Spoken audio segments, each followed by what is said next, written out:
Down in the CBS 6 archives, there are thousands of old videos collecting dust. The tapes inside this particular box haven't seen the light of day in decades. Though this is where you'll find an interview that was once at the center of one of Richmond's most mysterious murder cases.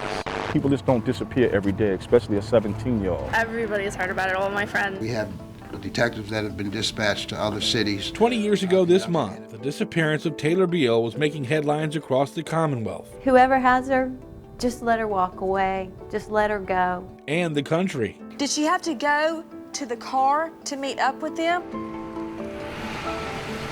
The 17-year-old VCU freshman went missing on Labor Day 2005. She's gone. A bunch of people saw her last. Her car is gone. I don't know if she drove off or if something horrible did happen, God willing it didn't. If anyone has information in this case, they're asked to contact the VCU Police Department immediately. That next Sunday, September 11th, was the first time CBS 6 assigned a reporter to the story. Tracy Sears began her shift that afternoon by interviewing VCU's police chief. At that time, foul play was not considered a factor. From all of her friends that we've talked to and her roommate, no evidence of any conflicts with anyone or anybody who indicated that, or she had indicated she was afraid of anyone or any indication that she might be taken by anyone. Tracy then went less than a block down the street to the Village Cafe, a restaurant where Taylor had dined just hours before she vanished. She said she was going skateboarding with some guys. She didn't tell me who. That's where she met a man passing out flyers with Taylor's picture on them. After she borrowed my skateboard, she said she wanted to drop her purse off, so I walked her back to the dorms. And after that, I kind of lose track of time. His name was Ben Fawley, and at first, he did not want to do an interview. So I chatted with him off camera for about 20-25 minutes and somehow convinced him to do an interview with us where we just would not show his face, but his hands. But the longer Fawley talked, the more he contradicted himself. So she came here to eat, then she went to your... I guess she came here to eat. That's the thing that... I don't think it necessarily dawned on me that he would be a suspect, but I do know that his story did not make a whole lot of sense. I think the biggest red flag during that interview was he looked at me and he said, "I'm worried for Taylor. She told me she wants to do something illegal, something outrageous, and I warned her against it." Later that night, Tracy sat down with Taylor's mother, Janet Pelissara. I remember being torn as a reporter because we're supposed to be objective. We're supposed to stand back, just gather the facts.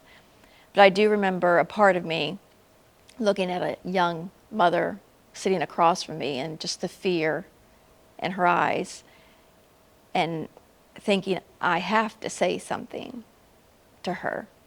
I have to let her know that this might be someone worth talking to or looking into. Pelissara said she did not know Fawley, but that police were aware of him. Nobody realized it at the time, but Fawley had been on the news before. It doesn't bite. CBS 6 had actually done a story about his quirky sticker-covered van a couple of years prior. In addition to being an artist, Fawley was an amateur photographer who had an obsession with skulls. Just a few days after our interview, police would name Fawley as a person of interest in Taylor's disappearance. He would soon be arrested and charged with possession of child pornography after police seized computers from his apartment near campus. In early October, Taylor's remains were found in a remote part of Matthews County. Fawley would later admit to police that he was with her at the time of her death, claiming that he accidentally choked the teen to death during rough but consensual sex. Prosecutors, however, believed it was murder, but would need to prove that to a jury. The autopsy report likely would not have helped much due to the condition of Taylor's remains by the time her body was found. So Tracy's interview likely would have played a starring role at trial, and she had to prepare to be a primary witness. And I knew that I would be asked to take the stand in that trial. And I remember being very nervous about potentially having to expose myself in that way. Are you pleading guilty of your own free will?